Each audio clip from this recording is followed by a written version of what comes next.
Bonjour Émilie Ruiz.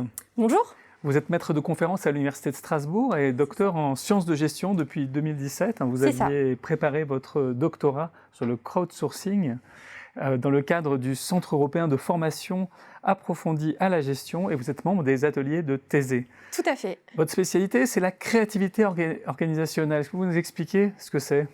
Alors, en un mot, la créativité organisationnelle, ça consiste aujourd'hui à dire comment est-ce qu'on va créer un nouveau produit, un nouveau service, identifier et transformer de nouvelles idées, de nouvelles connaissances qui ont de la valeur pour une organisation, qui vont être utiles et nouvelles. Donc c'est un concept assez vieux en termes de recherche académique, mais par contre, du point de vue empirique, ça fait longtemps que c'est très pertinent et ça l'est toujours et d'autant plus aujourd'hui puisqu'on a de très très nombreux exemples d'entreprises, d'organisations qui vont justement générer des nouvelles idées, des nouvelles connaissances en interne ou en externe. On a des plateformes de génération d'idées ou justement de créativité. Je pense par exemple à la plateforme très connue de Lego, Lego Ideas. Si vous ne connaissez pas, je vous invite à aller voir. La plateforme de Procter & Gamble, Connect et Develop, ce genre de choses. Donc c'est vraiment un sujet d'actualité plus que jamais. Donc aujourd'hui, la créativité organisationnelle, c'est un sujet sur lequel on sait déjà des choses. On sait notamment, alors c'est vulgairement ou en tout cas grossièrement ce que moi je vais appeler la créativité organisationnelle amont, c'est-à-dire on sait comment générer ses idées. Alors on ne sait pas tout là-dessus, il y a encore beaucoup de choses à dire, il y a des difficultés, des limites, mais on a étudié ces dispositifs qui permettent en tout cas de générer ces idées, ces nouveaux produits, ces nouveaux services, etc. Ce qui est très intéressant, c'est de noter que il y a beaucoup de sujets de thèse, beaucoup d'articles de recherche qui portent sur ces dispositifs, mais qui ne mentionnent même pas le terme de créativité organisationnelle. Donc ça montre bien que d'un point de vue académique, il y a quand même un petit train de latence, un temps de latence en tout cas. C'est comme Monsieur Jourdain, on le fait sans le savoir. Exactement, on le fait sans le savoir. Moi, par exemple, dans le cadre de ma thèse, comme vous l'avez dit, j'ai travaillé sur le crowdsourcing pour innover. Donc comment est-ce que je vais innover avec une foule par le biais d'un appel ouvert sur Internet ? Et dans ma thèse, je n'ai pas mentionné une seule fois le terme de créativité organisationnelle. Mais en tout cas, aujourd'hui, la recherche a abordé un certain nombre de dispositifs qui permettent d'identifier comment on peut générer, quand on est une organisation, des nouvelles idées, des nouvelles connaissances, des nouvelles pratiques, etc. Donc ça, voilà, c'est un sujet qu'on a à peu près abordé.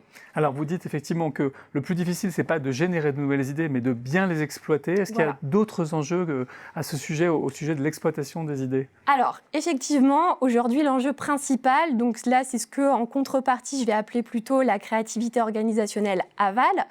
On va plutôt être sur, une fois que j'ai toutes ces idées, quel que soit ce qu'elles valent, je les ai évaluées, je les ai identifiées, qu'elles viennent de l'interne de l'organisation ou de l'externe, peu importe, j'en fais quoi ? Donc là, ce qui est intéressant, c'est qu'il y a un concept qui date déjà de 2007, qui avait été formalisé par Patrick Cohandet et Laurent Simon d'HEC Montréal, qui était le Creative Slack, c'est-à-dire j'ai un gros stock d'idées dans l'entreprise et je ne sais pas quoi en faire. Donc ça veut dire que ça fait déjà des années qu'il y a quand même le doigt qui est mis dessus, et ça, empiriquement, on le voit aussi quand on va dans les entreprises, on voit bien ce problème-là. Donc le problème, c'est comment je vais transformer et exploiter toutes ces idées. Et ça, c'était un petit peu la conclusion de ma thèse, c'était de dire, on ne sait pas vraiment comment faire. Donc, au-delà de cette problématique, donc j'ai un collègue au Beta, qui est mon laboratoire de recherche, qui appelle ça, qui a donné un nom assez parlant, c'est l'atterrissage des idées. Comment je fais atterrir ces idées dans l'entreprise ? Et du coup, il y a un autre concept sur lequel je travaille actuellement avec les instigateurs du concept, Bérangère Chostak, aussi du Beta, et Guy Parmentier du CERAG, qui est la notion de capacité créative. C'est-à-dire comment est-ce que j'ai la capacité à transformer, à exploiter, grâce à des routines, grâce à des procédures, ces nouvelles idées.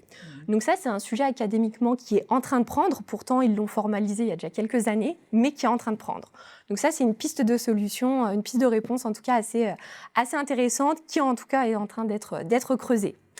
Donc si on synthétise, en fait, c'est vraiment ça. C'est la créativité organisationnelle, c'est un sujet qui est parlant, qui empiriquement est plus que jamais d'importance parce que les entreprises, les organisations se renouvellent sans cesse et on a plein de dispositifs, comme le crowdsourcing, on en parle un peu moins aujourd'hui, mais on parle beaucoup des communautés d'utilisateurs par exemple, on va parler de beaucoup de choses.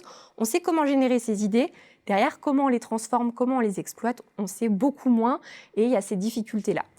Une autre piste de solution, et je terminerai peut-être là-dessus, c'est de dire aussi qu'on peut regarder du côté justement des industries culturelles et créatives. Comment est-ce que ces organisations-là font, puisque la créativité, c'est quand même leur spécialité. Et au-delà de ma thèse, au-delà de tous les travaux que je fais sur la créativité, on peut justement aller sur des terrains dans d'autres travaux de recherche. Donc en ce moment, j'étudie notamment la musique. On a un numéro spécial dans la Revue française de gestion actuellement avec Albéric Tellier et Julien Pénin. Je vais regarder dans l'e-sport aussi comment ça se passe, et puis des terrains un petit peu moins conventionnels comme la pornographie.